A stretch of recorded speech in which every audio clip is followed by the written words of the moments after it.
예, 안녕하세요. 행정사업동사무소 정평 김은 행정사입니다. 제가 오늘 가지고 온 내용은 농지법에 관한 내용을 조금 얘기를 좀 해보려고요.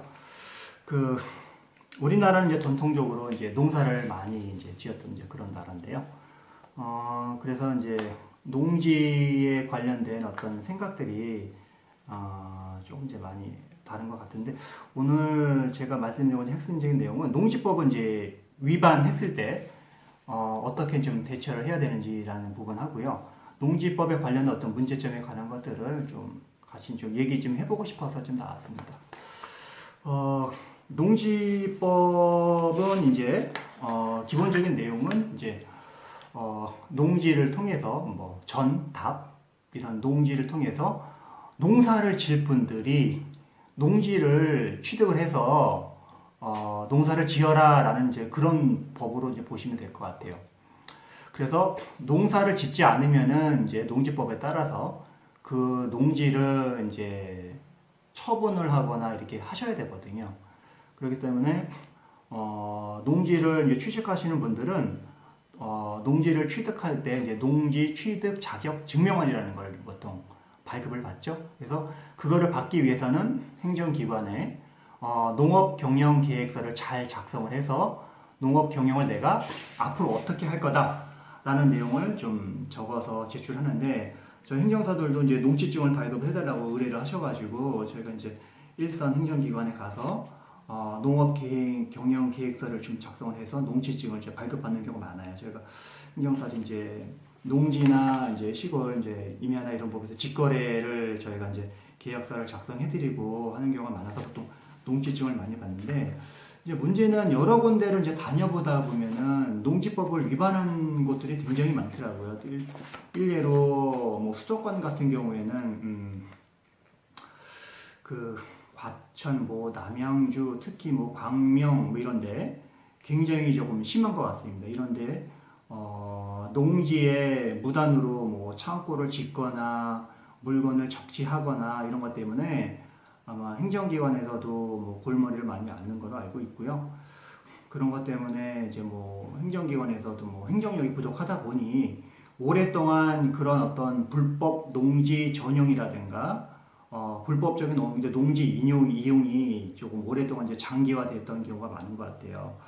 그래서 특히나 광명 아까 말씀드린 그런 과천이나 이런 부분들, 그래서 창고 같은 거를 막 지어가지고 거기서 무단으로 이제 이용하시는 분들이 일선 행정기관에 농지 처분 명령을 받고 그다음에 이행강제금을 받고 하는 부분이 있으신 것 같아요. 그래서 원칙적으로는 그분들은 농지법 위반이기 때문에 농지를 처분하는 게 맞고요. 농지 처분 안 하시면은 이행강제금 맞는 게 맞습니다.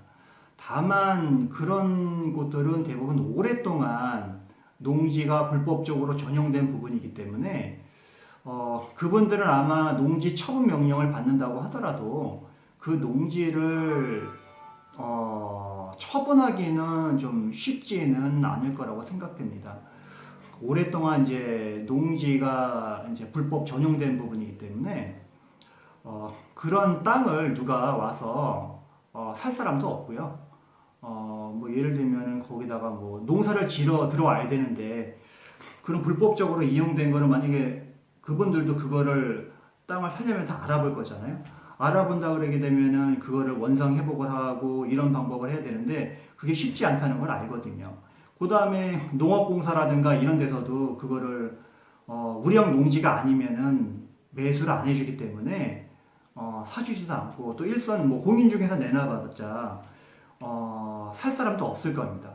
산다고 하더라도 사는 사람은 또다시 농업경영계획서를 제출하고 농지증을 받은 다음에 그 땅에 소유권 이전 등기를 해야 되는데, 이전 등기를 하고 나서 그분들도 똑같이 그거를 원상회 복을 해야 되는데 또 안 하게 되면 그분들 역시 처분 명령이 나올 거고, 처분 명령 기간 내에 의무 기간 내에 또 안 하게 되게 되면 그분도 역시 이행강제금은 또 계속해서 나오게 될 거고요. 그래서 이행강제금이 이렇게 나오게 되게 되면 그 땅 소유자한테 이제 나오거든요. 그러면은 그거를 이행강제금을 또 내지 못하는 경우에는 그 땅에 이제 국세 기본법이라든가 지방세 기본법 이런 징수에 관한 법률에 따라 가지고 이제 압류가 잡히고 이제 공매 처분이 돼야 되는데 제가 생각한 좀 딜레마인데 이것도 아마 행정기관하고 계속 이게 핑퐁 싸움이 돼야 될 것 같아요. 행정기관에서도 그거를 공매를 이제 이행강제금을 좀 걷어들이기 위해서 공매를 넣어서 환가해가지고 이행강제금을 받아야 되는데 공매를 넣는다고 하더라도 이 땅들이 매각이 안 된다는 거예요.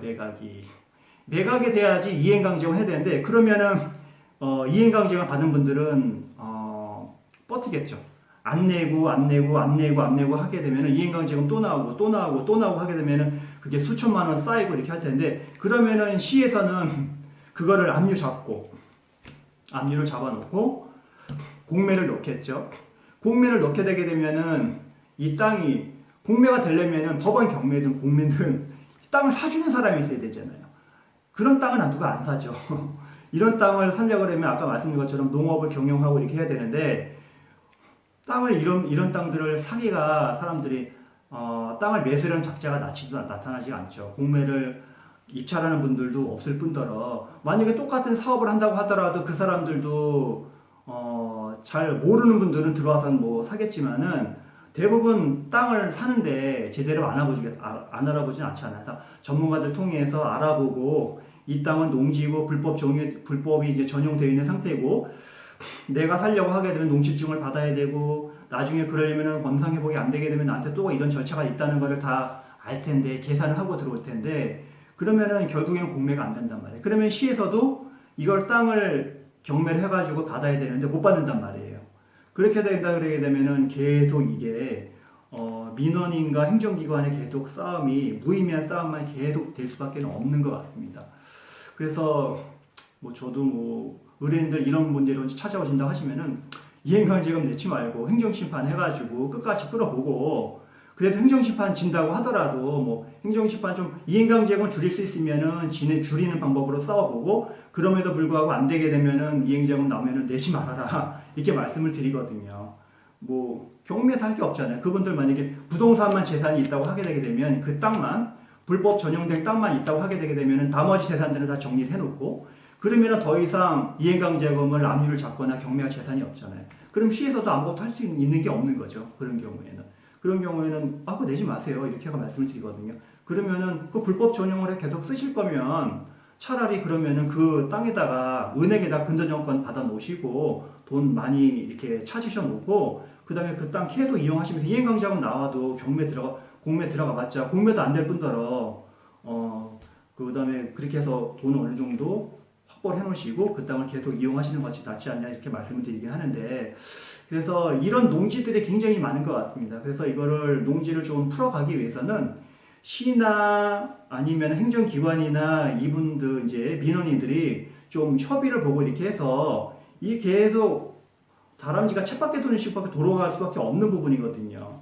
그렇기 때문에 좀 더 협의를 하고 지자체에서도 정책적으로 뭔가 만들어서 이 문제를 긍정적으로 해결하는 방법으로 가셔야지 이런 식으로 가면 안 될 것 같습니다. 제가 보기에는 심각한 수도권 지역이 많아요. 아까 제가 말씀드렸던 뭐 남양주나 뭐 부천, 김포, 뭐 특히 뭐 광명시, 뭐 무진해동이나 이런 데는 엄청 나거든요. 그래서 이런 문제 때문에 행정기관에서도 계속 뭐 농지처분 명령 나오고 행정심판하고 하는데 조금 이제 이런 부분에 대해서 조금 이제 안타까움이 있고요. 저도 이제 뭐 민원인들을 위해서 농지처분 명령에 관련된 부분들 이행강제금에 관한 구제 부분에 대해서 전문적으로 상담을 해드리면서도 한편으로는 행정기관에서 왜 이렇게까지 이분들이 뭐 농지법을 위반해서 잘못하기는 했지만 행정기관에서도 뭐 여러 가지 좀 계산을 해서 이런 부분을 좀 생각을 해서 적정한 선에서 이거를 조금 어느 정도 법적으로는 농지법 위반하게 되면 딱딱딱 되어 있지만 법적으로만 이렇게 하지 말고 지역에 어떤 현안 문제가 있기 때문에 끊이지 않는 싸움을 좀 줄이려면 어느 정도 정책적으로 뭔가 방향점을 만들어 해결하는 게 좋지 않을까라는 생각에서 오늘 좀 말씀드렸고요. 혹시라도 농지법 위반 부분에 대해서 궁금한 사항이라든가 아니면은 농지증 반려라든가 아니면은 농지 처분 명령을 받았다든가 이행강제금 처분을 받았다든가 이런 부분에 대해서 궁금한 사항이 있으시면은 언제든지 저 김은 행정사에게 전화 주시면은 저희가 그런 부분에 대해서 효율적인 어떤 솔루션이라든가 해결 방법을 제시해 드리도록 하겠습니다. 오늘 중원 부원 좀 얘기가 많았던 것 같고요. 그래서 앞으로도 좀 유익한 내용 좀 말씀드리고, 오늘은 농지법 위반에 대해서 말씀드렸고요. 제 내용이 좋았다고 생각하시면은 좋아요, 구독 꼭 부탁드리겠습니다. 다음에도 좋은 정보로 찾아뵙도록 하겠습니다. 감사합니다.